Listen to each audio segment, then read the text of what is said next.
It was the first big studio, big budget, top of the double bill science fiction feature. We've heard this title, and people think, oh, the day the Earth stood, that was that guy in the silver suit. You know, why pay attention? Pay attention. It's remarkable. The Day the Earth Stood Still made a splash at the box office because it connected with real-life issues at the dawn of the Cold War. The major reason The Day the Earth Stood Still was successful was because it was an unusual movie. It was a serious adult movie with flying saucers in it. This was almost inconceivable to the public at large, and yet there it was. It put a phrase into my vocabulary, and that of all the young people who saw it, Klaatu, Burada, Nikto. Good. Klaatu, Burada, Nikto. This film had a definite message. It wasn't just a sci-fi film with monsters and things. It wasn't that at all. It was a real thought-provoking film, and probably one of the best films ever made. We shall be waiting for your answer. The decision rests with you. 1951 was also the dawn of the golden age of science fiction, and the two trends seemed to feed each other. In the 50s, I think outer space stuff was really out there still. Not many people thought much about it at all. Astronomy stuff was there, but there wasn't a whole lot of stuff like that, and there were just a handful of films even made about outer space. There were precisely 2 movies about outer space before this. There was Destination Moon, of course, a couple of years before, and there was also Fritz Lang's picture, The Girl on the Moon. That was it. We heard about the saucers in 1949, you know. Still never found one, but we've heard about them. And so here's a saucer. Here comes a spaceship landing in Washington, D.C. yet. And that's pretty scary. You don't know if they're going to come out and just zap everybody and that's going to be the end or not. It cost $100,000 to build the saucer. Big money in the 50s when entire movies could be made for less. I saw the film with an audience of people my age. You know, we were all under 10 years of age. All the kids would normally be throwing popcorn and screaming. Were watching this movie very closely. I was just mesmerized. It was the most exciting event of my life. Everybody in the theater was wired to that screen. It was a tremendous mass movement. It was like seeing Star Wars for the first time. It was that sort of reaction. There at the end, when the saucer flies away, I even remember my heart stopping for a second, thinking the saucer was coming back and my really wanting it to. But it says the end instead. It was a tremendous, exciting experience. I don't think kids today can possibly have that kind of experience because that kind of experience was so unusual. I went back and told my folks, and I said, no, they're not real science fiction people or anything, but I said, here's a film you've got to see. This is not really a science fiction film. This is about us. This is about the human race. This is about the Earth. And they went to see it, and my dad found it fascinating to him. I mean, it made him think, like, gosh, I never really kind of thought of this, you know. I think it made everybody think. I was just a kid. It made me think about it. Soon, one of your nations will apply atomic energy to spaceships. That will create a threat to the peace and security of other planets. That, of course, we cannot tolerate. Well, when I saw the film, I felt that it really had a message for the unsettled times with the Red Scare. The subversive menace and the stirrings of paranoia, nuclear fear and the perils of technology, the sudden possibility of total annihilation, themes and anxieties that reverberated throughout the decade and into the 1960s. 1950 was an interesting year politically because McCarthy was just getting up on his feet. And the blacklist was just creeping into Hollywood, and 51 was about the first time that people started getting blacklisted. It's interesting that The Day the Earth Stood Still didn't come under any blacklisting view because it does take a very, very objective stand toward the whole world, which was, of course, considered in those days downright commie. In those days, if you were for peace, you're a communist. And here was a guy from outer space saying, you're going to be peaceful like it or not. The universe grows smaller every day, and the threat of aggression by any group, anywhere, can no longer be tolerated.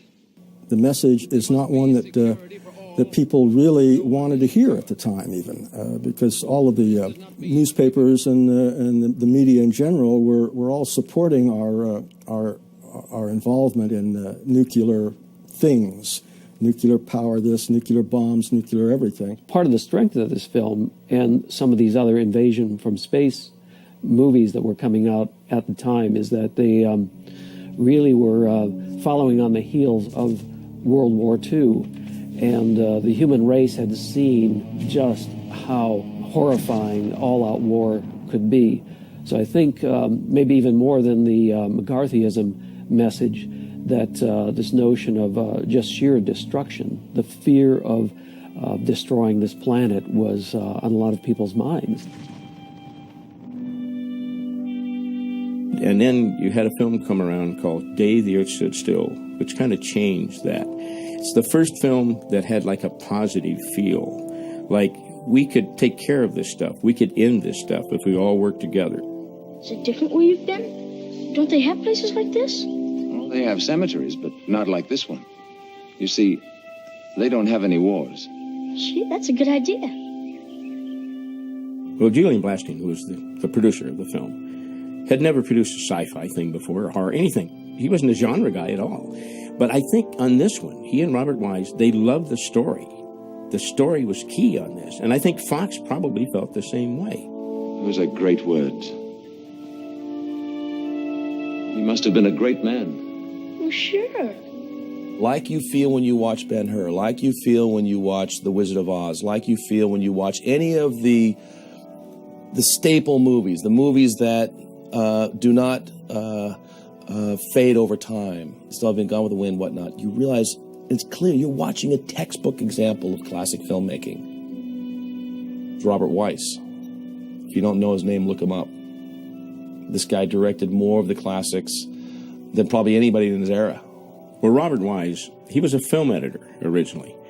Now, your best directors come from being film editors. There's not many of them. He's one of them. He edited Citizen Kane, for crying out loud. I'm surprised that Wise didn't make another science fiction film until the Andromeda Strain, because he likes science fiction. He's always read it, he says. And yet he brought to it a very clear-eyed, and as I say, a professional approach to the whole thing. He didn't play down to the material, and he didn't play up above the audience's level. It may be that one of the reasons that the Saturday matinee audience could really hook into this film was because they had a boy as one of the central characters, the character that Billy Gray played. So you had somebody to relate to in the film who was not talked down to by adults, but is very integral into the plot. As a matter of fact, he is the most trusting character initially in the entire story. Well, the score from Day the Earth Stood Still is probably one of my very favorite scores ever, by Bernard Herrmann. Now, he was an incredible man who turned out a lot of work. This had to be his most unique score he ever did. When Bernard Herrmann was hired to do this, he hadn't done a lot of movies in Hollywood before. Of course, he had done Citizen Kane, and of course, Robert Wise knew him from Citizen Kane, which is why he came to Herrmann. This was Bernard Herrmann before Hitchcock hired him, sounding a lot like Hitchcock movies. So you can't say, well, I guess Bernard Herrmann learned how to do it from Hitchcock. Oh, listen to Day the Earth Stood Still. There's all the Vertigo music. It's all in there. First rate. The big thing that Herrmann brought to the score that bled off into other movies was the theremin. The opening sequence, as we see the planets of the solar system as Klaatu's ship presumably is coming closer and closer to Earth, and we hear the theremin then became the science fiction musical instrument.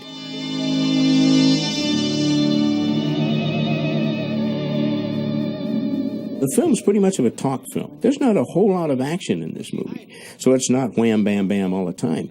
But the way it's spaced, the pacing of it, and everything else, it draws you into it, and the film's over before you even know it. And there's not very many films, especially sci-fi films, ever made that work like that. They've got to have something happening every 20 minutes or every 10 seconds or whatever.